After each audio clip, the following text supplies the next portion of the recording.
There's new life in our worship. There's new life in our service. The Spirit of the Lord has started to Good morning, viewers. Welcome to my brief devotion titled Fresh Bread. And I do hope that it makes an impact in your life as you begin a new day in Christ. My message this morning is titled, Let us examine ourselves before judging others.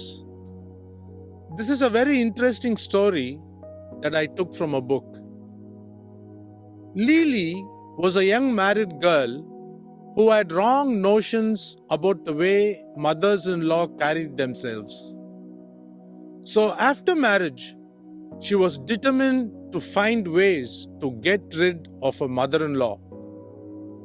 She, therefore, went up to her father's best friend, Mr. Huan, an Ayurvedic doctor who could brew magic potions, that is, herbal concoctions, and execute the orders of his clientele.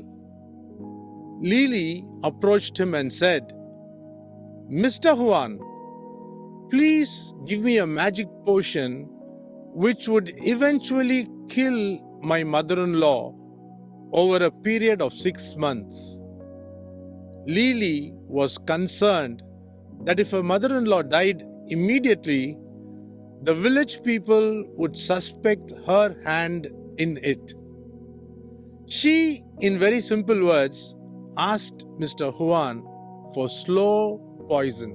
Mr. Huan gave Lily a bottle of such herbs to be mixed in Lily's mother-in-law's food and said, See that you are very, very nice to her in the next 6 months so that the village people would never suspect you.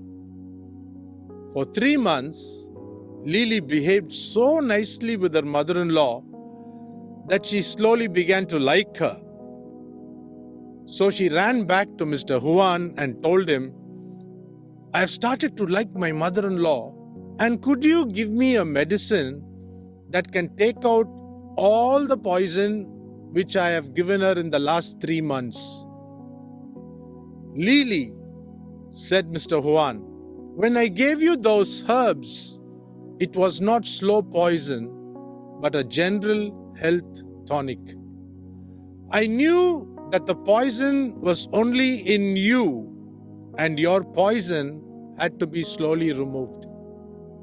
Since you have followed my advice carefully for 3 months, you have seen such good and positive results in your mother-in-law.